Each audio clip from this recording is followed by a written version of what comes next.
नमस्कार, आदाब, good morning. मेरा नाम है बिलाल और मैं आप सभी का स्वागत करता हूं हमारी आज की एक और बहुत ही ज़्यादा इन्फॉर्मेटिव और बहुत ही ज़्यादा ज्ञानवर्धक क्लास में। हम लोग अपने उन प्यारे बच्चों के साथ बातचीत कर रहे हैं जो भारत के अंदर अलग अलग जो हमारे डिफेंस एग्जामिनेशंस होते हैं उनकी तैयारी कर रहे हैं, और उन सभी बच्चों के साथ जो बच्चे अग्निपथ स्कीम के तहत भारत की सेना में शामिल होना चाहते हैं, या फिर जो आईसीजी एग्जाम की तैयारी कर रहे हैं, या फिर एनडीए एग्जाम की तैयारी कर रहे हैं। आप सभी के एग्जाम के अंदर आप लोग देखते हैं कि करंट अफेयर्स की बहुत ज़्यादा वेटेज होती है। क्वेश्चन पेपर में आप देखते हैं कि 20 सवाल 18 सवाल कम से कम क्या किए जाते हैं, करंट अफेयर्स से पूछे जाते हैं। हम लोग सुबह 7 बजे आप सभी के साथ मिलते हैं और सुबह 7 बजे मिलते हुए आपके पेपर में करंट अफेयर्स से रिलेटेड जो क्वेश्चंस पूछे जाते हैं और पूछे जाने की संभावना रखते हैं उनको आप सभी के साथ डिस्कस करते हैं। सुबह के बज गए हैं 7 और अब इसी उम्मीद के साथ कि आप सभी बच्चे भी हमारे साथ जुड़ गए हैं, हम लोग अपनी आज की इस क्लास को शुरू करते हैं। और मुख्य तौर पर हम लोग आप सभी के साथ एक बहुत ही बेहतरीन जो हमारा ये टॉपिक होगा उसको डिस्कस करेंगे और बहुत सारी बातें आपको यहाँ पर जानने को मिलेंगी। तो दोस्तों, स्टार्ट करते हैं करंट अफेयर्स का एक बहुत ही महत्वपूर्ण सेशन, और इसके अंदर बहुत अच्छे तरीके से हम लोग आप सभी के साथ हर एक चीज को समझते चलेंगे। आप लोग क्या कर सकते हैं, अपनी इस क्लास का ये जो लिंक है अपने दोस्तों के साथ, मित्रों के साथ शेयर कर सकते हैं। यानी कि अभी तक अगर कोई हमारी क्लास में नहीं जुड़ा होगा तो वो हमारा साथी हमारे साथ जुड़ सकता है। तो सुबह के 7 बजे प्यारी प्यारी सुबह में हम लोग अपनी आज की इस क्लास को आगे बढ़ाते हैं, डिस्कशन करते हैं कि क्या पढ़ेंगे अपनी आज की इस क्लास में।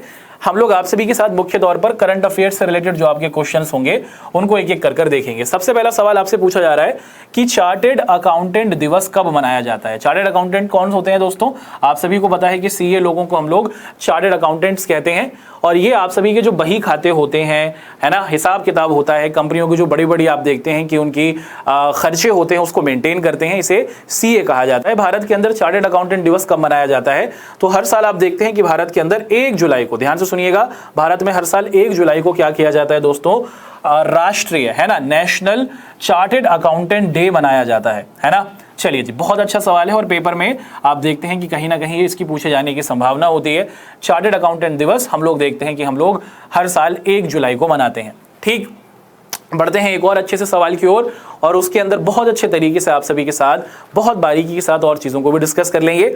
अगला सवाल है कि वर्तमान तक, है ना, भारतीय सेना और रक्षा लेखा विभाग के बीच कितने सिंजी सम्मेलन आयोजित किए गए हैं? तो भारतीय सेना, है ना, आप देखते हैं कि जो हमारी इंडियन आर्मी है और उसी के साथ जो हमारा रक्षा लेखा विभाग है, जिसे हम लोग डेट भी कह रहे हैं, इनके बीच में अब तक आप देखते हैं कि कितनी मीटिंग्स आयोजित की गई हैं वर्तमान समय तक इस साल के अंदर। भारतीय सेना और उसी के साथ साथ रक्षा लेखा विभाग के बीच कितनी सिंजी सम्मेलन आयोजित किए गए हैं, तो ये आपसे पूछा जा रहा है। और आप देखते हैं कि भारत के अंदर जो हमारी भारतीय सेना है और रक्षा विभाग जो है ना, रक्षा लेखा विभाग जो है बच्चों, इसके साथ आप देखते हैं कि अब तक मुख्य तौर पर 2 जो हमारे सम्मेलन है उनको आयोजित किया जा चुका है। अगला सवाल आपके सामने है, हाल ही में आप देखते हैं कि दक्षिण सूडान, है ना, दक्षिण सूडान क्या है? आप लोग देखिए कि सूडान का वो पार्ट जो दक्षिण में आपको दिखता है, कि हाल ही में दक्षिण सूडान में संयुक्त राष्ट्र मिशन के लिए फोर्स कमांड के रूप में किसे नियुक्त किया गया है ना। अब आप देखते हैं कि दक्षिण सूडान के अंदर मुख्य तौर पर वहां पर जो लोग हैं वो एक दूसरे को मार काट रहे हैं, यानी कि वहां पर सिविल वॉर हो गया है। और यूनाइटेड नेशंस, आप क्या देखते हैं कि संयुक्त राष्ट्र संघ के जो क्या है दोस्तों, आपको देखते हैं कि जनरल सेक्रेटरी है ना, एंटोनियो गुटेरेस, इन्होंने क्या किया? इन्होंने एक पीस मिशन को लॉन्च किया कि संयुक्त राष्ट्र संघ अपनी एक सेना को बनाएगा जो मुख्य तौर पर दक्षिण सूडान में जाएगी और वहां पर पीस को स्थापित करेगी, शांति को स्थापित करेगी, है ना। और इस फोर्स का, इस कमांड का, ये जो आपने देखा है कि संयुक्त राष्ट्र संघ की जो सेना बन रही है, टुकड़ी बन रही है, इसके कमांडर कौन है? ये आपके लिए बहुत गौरवान्वित करने वाली बात है कि एक भारतीय को ये मौका मिल रहा है कि वो संयुक्त राष्ट्र संघ की मिशन के लिए जाने वाली जो फोर्स कमांडर हैं उसमें नियुक्त किए गए कि वो दक्षिण सूडान जाएंगे और वहां पर आपको दिखता है कि चीजों को बेहतर करेंगे। संयुक्त राष्ट्र संघ यानी कि एंटोनियो गुटेरेस ने इनको नियुक्त किया है। इनका नाम है दोस्तों, आप देख पा रहे हैं कि लेफ्टिनेंट जनरल मोहन सुब्रमण्यम। एक बहुत अच्छा सवाल है और आपके पेपर के अंदर आप लोग देखते हैं कि ये पूछे जाने की संभावना रखता है कि दक्षिण सूडान के अंदर संयुक्त राष्ट्र मिशन के लिए जो फोर्स कमांडर के रूप में आप देखते हैं कि किन्हें नियुक्त किया गया है, वो है हमारे एक भारतीय सेनाध्यक्ष, जिनका नाम सेना के व्यक्ति नाम है लेफ्टिनेंट जनरल मोहन सुब्रमण्यम। तो जनरल साहब को क्या किया गया है? संयुक्त राष्ट्र मिशन के लिए फोर्स कमांडर के तौर पर नियुक्त किया गया है दक्षिण सूडान। ये अब जाएंगे। अगला सवाल है, आर्टिफिशियल इंटेलिजेंस में उत्कृष्टता केंद्र का उद्घाटन देश में कहां किया गया है? अगर आप लोग देखें कि हमारे आसपास बहुत से ऐसे उपकरण हैं जिनको हम लोग प्रयोग में लाते हैं। आप लोगों ने अपने फ़ोन के अंदर ज़रूर गूगल के ऑप्शन को देखा होगा, है ना, जिसे हम लोग कहते हैं कि गूगल से आप बात कर सकते हैं, जिसे हम लोग आर्टिफिशियल इंटेलिजेंस कहते हैं, कि आप ऑर्डर देकर किसी भी तरीके की चीज़ को बुलवा सकते हैं, मौसम पता कर सकते हैं, गाना प्ले करने को कह सकते हैं, है ना, गूगल असिस्टेंट इसे कहा जाता है।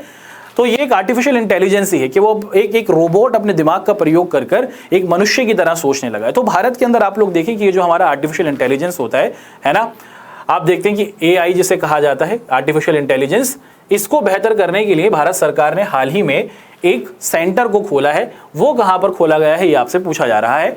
ऑप्शंस हैं जवाहरलाल नेहरू विश्वविद्यालय, लाल बहादुर शास्त्री राष्ट्रीय संस्कृत विश्वविद्यालय, राजीव गांधी विश्वविद्यालय, इंदिरा गांधी राष्ट्रीय जनजातीय विश्वविद्यालय, या फिर नेताजी सुभाष प्रौद्योगिकी विद्यालय।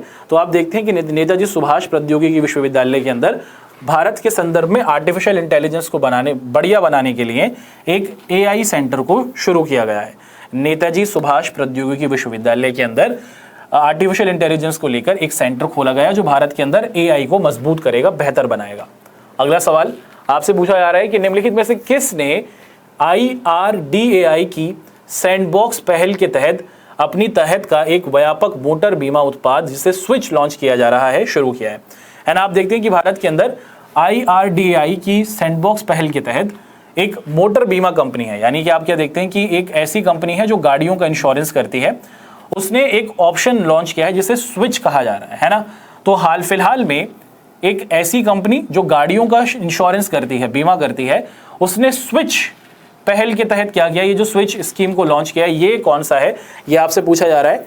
तो आप देख पा रहे हैं कि मुख्य तौर पर, है ना, एडवलाइज जर्नल इंश्योरेंस जो है, इसने क्या किया है दोस्तों, आप देख पा रहे हैं कि व्यापक तौर पर एक बड़े लेवल पर मोटर बीमा उत्पाद स्विच स्कीम को लॉन्च किया है, जिसमें लोग क्या कर सकते हैं, आसानी के साथ अपनी गाड़ी को इंश्योर करा सकते हैं या फिर इसका इंश्योरेंस करा सकते हैं। एडवलाइज जनरल इंश्योरेंस, ये वो कंपनी है जिसने स्विच स्कीम को क्या किया है दोस्तों, लॉन्च किया है। अगले सवाल की तरफ आप सभी को लेकर चलते हैं। बहुत ही अच्छा सवाल आपके सामने अब यहाँ पर भी रखा जाएगा। सवाल कुछ इस तरीके से है कि डैश ने रक्षा वेतन पैकेज DSP योजना के लिए भारतीय वायुसेना के साथ समझौता ज्ञापन का नवीकरण किया। आप देखते हैं कि भारत के अंदर जो रक्षा वेतन पैकेज होगा, एक संस्था है या फिर आप देखते हैं कि एक बैंक है जिसने क्या किया है, मुख्य तौर पर जो हमारी भारतीय वायुसेना है ना, इसके साथ एक AMU साइन किया है, यानी कि एक कॉन्ट्रैक्ट साइन किया है। और ये क्या करेगी कि भारतीय वायुसेना और ये जो बैंक होगा, ये मुख्य तौर पर रक्षा वेतन पैकेज को अपने यहाँ रखेगा कि जो भारतीय सेना के अंदर जो रक्षा वेतन का पैकेज होगा, जो हम अपने सैनिकों को सैलरी देंगे, वो इस बैंक के तहत दी जाएगी। वो कौन सा बैंक है, वो आपसे पूछा जा रहा है कि भारतीय वायुसेना के साथ किस बैंक ने क्या किया बच्चों, इस डील को कंप्लीट किया है, ये आपसे पूछा जा रहा है। तो इस बैंक का नाम है, आप देख पा रहे हैं कि भारत की जो वायुसेना के साथ मुख्य तौर पर आप लोग देख पा रहे हैं कि भारत की रक्षा वेतन पैकेज की जो योजना है, इसको सुरक्षित रखे हुए जो बैंक आगे आया है, इसका नाम है SBI। तो SBI और भारतीय सेना के बीच में रक्षा वेतन पैकेज को लेकर एक आप देखते हैं कि कॉन्ट्रैक्ट हुआ है और ये दोनों मिलकर क्या करेंगे, इसको आगे बढ़ाएंगे। तो आप देख पा रहे हैं कि SBI bank, state bank of India, आपका सही ऑप्शन बनता है। अगला सवाल पूछा जा रहा है कि पर्यावरण, वन और जलवायु परिवर्तन मंत्रालय ने तालकटोरा स्टेडियम में हरियाली महोत्सव का आयोजन किया। अभी हाल ही में आप देखें कि पर्यावरण, वन और जलवायु परिवर्तन मंत्रालय जो है, इसने तालकटोरा स्टेडियम के अंदर हरियाली महोत्सव का आयोजन किया। आपसे पूछा जा रहा है कि ये जो हरियाली महोत्सव था जिसका आयोजन तालकटोरा स्टेडियम में किया गया, हरियाली महोत्सव, है ना, ये कहां पर आपको दिखता है, ये आपसे पूछा जा रहा है कि पर्यावरण, वन और जलवायु परिवर्तन मंत्रालय ने तालकटोरा स्टेडियम में ये जो हरियाली महोत्सव का आयोजन किया, ये आपको कहां पर दिखता है। तो ये नई दिल्ली के अंदर आप देखते हैं कि आयोजित किया गया था।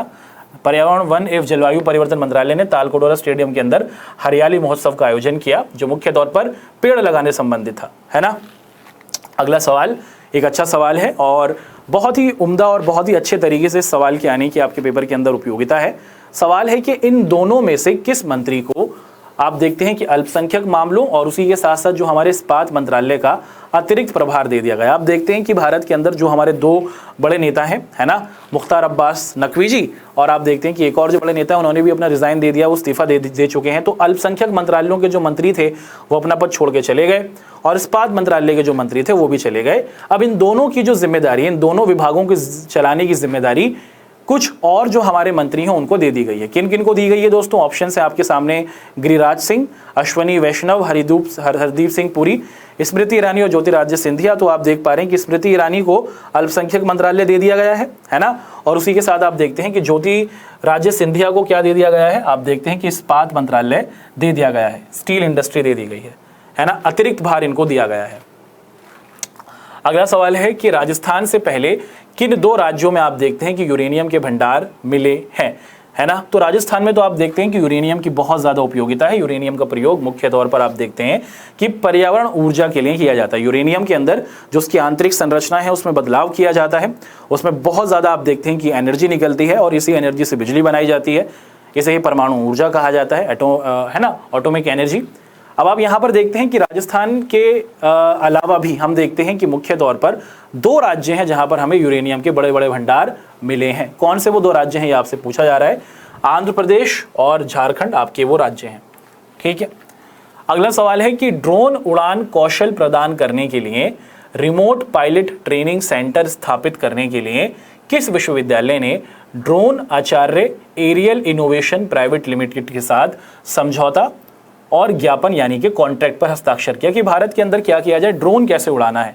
और ड्रोन उड़ाने के लिए जो हमें पायलट ट्रेनिंग चाहिए, है ना। ड्रोन आप देखते हैं कि ऊपर जाते हैं और रिमोट से उसे कंट्रोल किया जाता है। तो ड्रोन की ट्रेनिंग करने के लिए भारत के अंदर आप लोग देखते हैं कि किस यूनिवर्सिटी के जो प्रोफेसर हैं, जो वहाँ के आप देखते हैं कि वहाँ के जो हेड हैं, उन्होंने आचार्य एरियल इनोवेशन प्राइवेट लिमिटेड के साथ क्या किया है, कॉन्ट्रैक्ट किया है, ये आपसे पूछा जा रहा है। तो आप देखते हैं कि राष्ट्रीय रक्षा यूनिवर्सिटी, है ना। आप क्या देख पा रहे हैं बच्चों कि भारत की जो हमारी राष्ट्रीय रक्षा यूनिवर्सिटी है, यहाँ पर आप देखते हैं कि राष्ट्रीय रक्षा यूनिवर्सिटी ने आचार्य एरियल इनोवेशन प्राइवेट लिमिटेड के साथ कॉन्ट्रैक्ट किया है। और आप देखते हैं कि राष्ट्रीय रक्षा यूनिवर्सिटी के जो स्टूडेंट्स हैं इनको ट्रेन किया जाएगा कि ये कैसे ड्रोन को यूज़ कर सकते हैं और ड्रोन को यूज़ कर मुख्य तौर पर ये ड्रोन चलाना सीखेंगे जिससे सुरक्षा में बेहतर किया जा सके। राष्ट्रीय रक्षा विश्वविद्यालय, है ना। आपका ऑप्शन ए बिल्कुल सही बनता है। अगला सवाल है कि उस अभिनेता का नाम बताइए जिसे पोकर बाजी का ब्रांड एम्बेसडर हाल ही में नियुक्त किया गया है।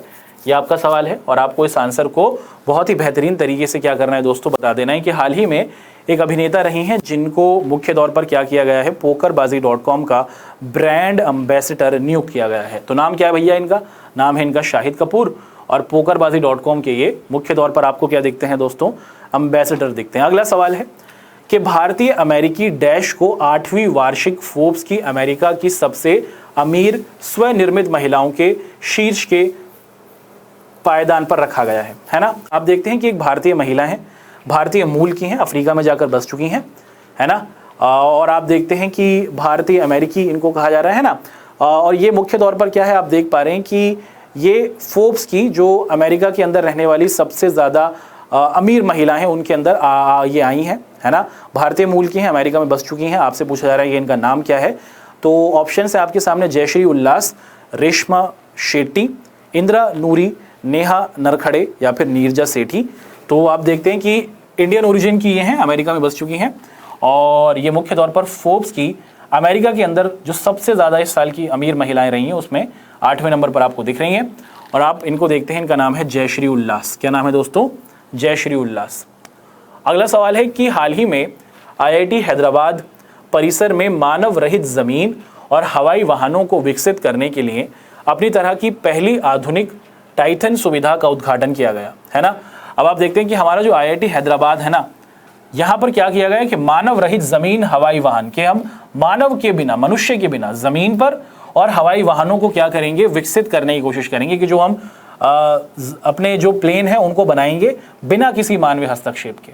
और इसी बात को ध्यान में रखकर आप देखते हैं कि एक आधुनिक टाइटन सुविधा को क्या किया गया है, उसका उद्घाटन किया गया है। किसने किया, ये आपसे पूछा जा रहा है कि IIT हैदराबाद के अंदर ये जो टाइटन सुविधा है जिसके ज़रिए हम मानव रहित हवाई वाहनों को क्या करेंगे, विकसित करेंगे, बनाएंगे। तो ये शुरू किया गया है, आप देख पा रहे हैं, जितेंद्र सिंह जी के द्वारा, है ना। जितेंद्र सिंह जी के द्वारा इसको किया गया है। अगला सवाल है, ग्रीनको ने स्थायी विज्ञान और प्रौद्योगिकी के लिए भारत का पहला समर्पित स्कूल शुरू करने के लिए किस IIT के साथ समझौता किया है। कि भारत के अंदर मुख्य तौर पर आप लोग देखते हैं कि ग्रीनको करके एक संस्था है, ग्रीनको ने किस IIT के साथ समझौता किया है कि ये क्या करेंगे, ये साइंस और टेक्नोलॉजी को भारत के अंदर बेहतर करने के लिए एक स्कूल स्थापित करेंगे, है ना। तो एक आईआईटी और उसी के साथ आप देखते हैं कि एक संस्था जिसका नाम है ग्रीनको, ये दोनों साथ आ गए हैं और ये दोनों मिलकर भारत के अंदर एक स्कूल को शुरू करेंगे जिसके तहत भारत में टेक्नोलॉजी और साइंस को बेहतर किया जा सके, है ना। स्कूल शुरू होगा आईआईटी हैदराबाद और आप देखते हैं कि ग्रीनको संस्था के द्वारा, और ये भारत के अंदर मुख्य तौर पर क्या करेंगे, एक स्कूल को बनाएंगे जहां से विज्ञान और टेक्नोलॉजी के बेहतरीन पढ़ने वाले बच्चे निकलेंगे। ऑप्शन डी आपका बिल्कुल सही बनता है। और यहाँ पर हमने आप सभी के साथ अपनी आज की क्लास के इन सभी बेहतरीन क्वेश्चंस को किया। उम्मीद है दोस्तों कि हमारी ये जो आज की क्लास रही है जिसके अंदर हमने आप सभी के साथ इन बेहतरीन से क्वेश्चंस को किया है, ये आप सभी के लिए बहुत ही ज्ञानवर्धक रही होगी। आप लोगों से जो हमारी अगली मुलाकात होगी वो कल होगी, सुबह 7 बजे होगी। तब तक आप सभी बच्चे अपना ध्यान रखें और ये जो हमारी क्लास हुई है इसको आप लोग ज़रूर अपने साथियों के साथ शेयर करें। और यही सवाल हैं जो आपके पेपर के अंदर पूछे जाने की संभावना रखते हैं। आपका हमसे जुड़ने के लिए बहुत बहुत शुक्रिया, धन्यवाद।